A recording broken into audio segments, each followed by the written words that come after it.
Hi folks, this week's project is working on the new shifter for the Oldsmobile. This one is, it's a TCI branded one, though this is literally identical to the B&M shifter that's in my Chrysler, so I think it's probably the same shifter being sold under more than one name, but that really doesn't harm anything. They're a good shifter. I never had any trouble with it. And so I got this one here.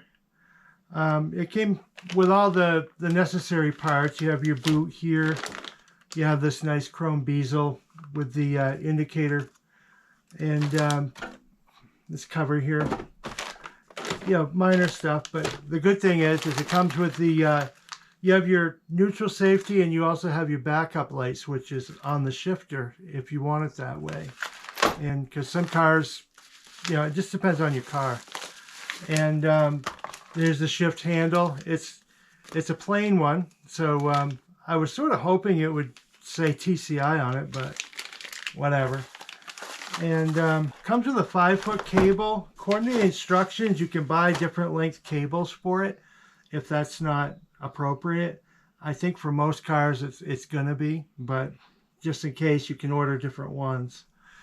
In the case of the 4-speed, this one has a block that'll stop you from putting it in low gear, because with the 3-speed car, you don't want a shifter that'll go beyond low, right? So it has this pin here.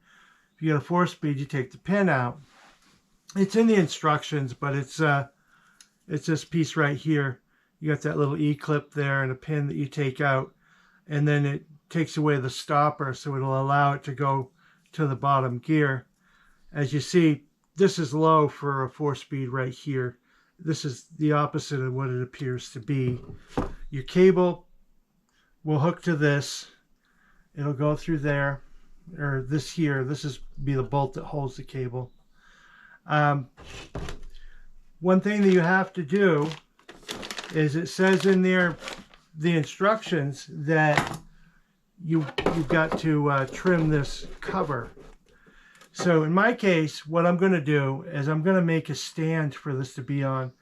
The space between this and this is about 0.8 inches. So, you know, if I make a metal stand for it, basically 7/8 of an inch tall, it'll be just a little bit above the tunnel.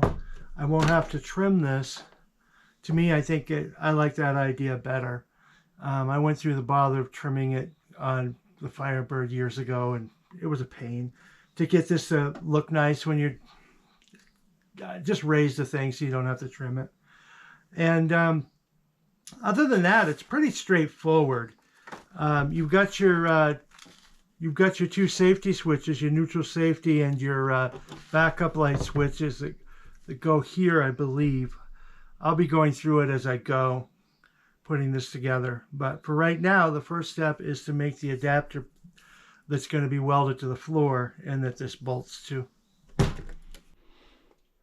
Okay, here's a picture of the shifter bolted to this bracket that I put here, or mounting piece.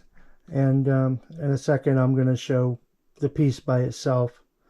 And as I rebuild the whole mess after test fitting, it'll all make sense.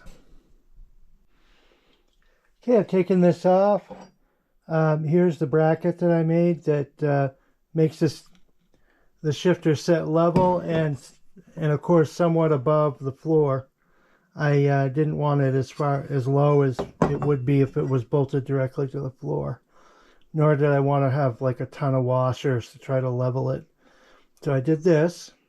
And the next step is I have a hole here and here, which I'll just screw it down to hold it in place, and then I'm going to weld it in place. So the screws here will be just to hold it while I weld it. That way, once I get it squared up, it isn't going to move. Okay, here's the new shifter mocked up. It's just being held to the floor by sheet metal screws right now because I wanted to prove where I want it to be. I decided I think I like where that is. For me, that's going to fit me pretty well. And so the next step, of course, is to take it all apart so I can weld the bracket to the floor, which means taking the seats out, because I don't want to get them on fire. and taking care of the cable linkage and the wiring to the neutral safety and the reverse lights.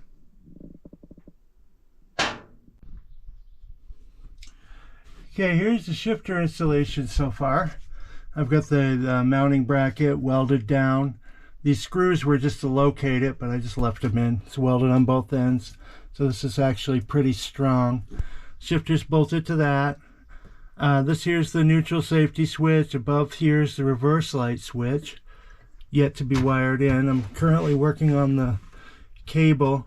Here's the cable going through here. I opened up this slot a little bit.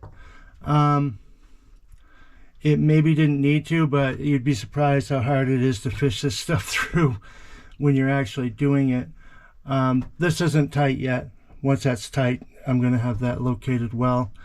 The next step is to put the end on here, and there's a C-clip that'll hold that there.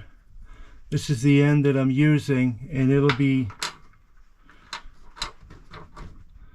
mounted as such on like this, going here, and then I have to adjust it between this end and the other end to get everything set correctly.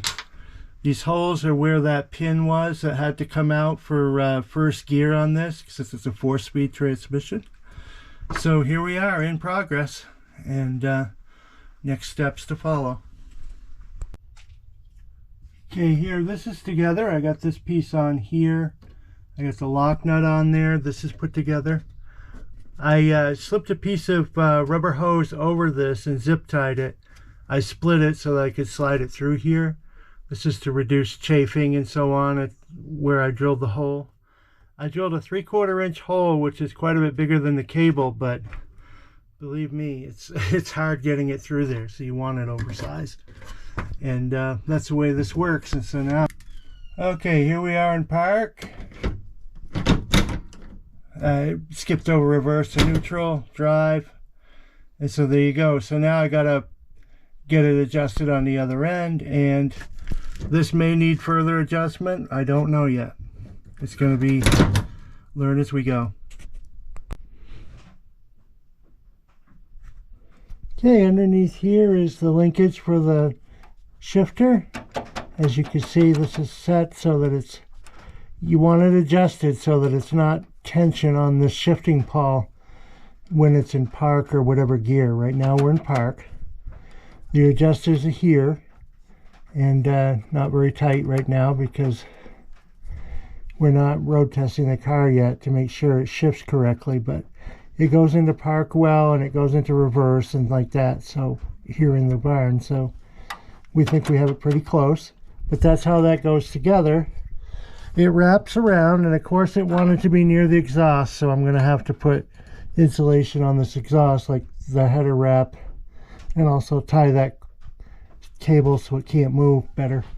But there, that is installed. Okay, here's the shifter installed. It's currently in park.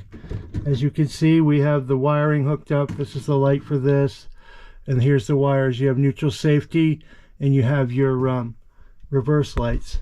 So the red lines are the reverse light power, and the power to this light here, and these two black ones are for the neutral safety. And an interesting thing, I've already shown you that you want to be able to, when you're adjusting this, before you put that E-clip in there, try each gear and see if you can pull this off and put it on smoothly. If you can, you're probably pretty close on your adjustment. This hole here is where the pin was. If you have a 3-speed car, you would leave that pin in, and if you have a 4-speed automatic like I have, you take this pin out, because the pin is stopped by this here to keep you from going past low gear in a 3-speed. Okay, so I took that out. On this side, you can see how the cable for the indicator is hooked up. You have these two bolts here. Cable goes on here with an E-clip. Interestingly, this came in the box with this backwards.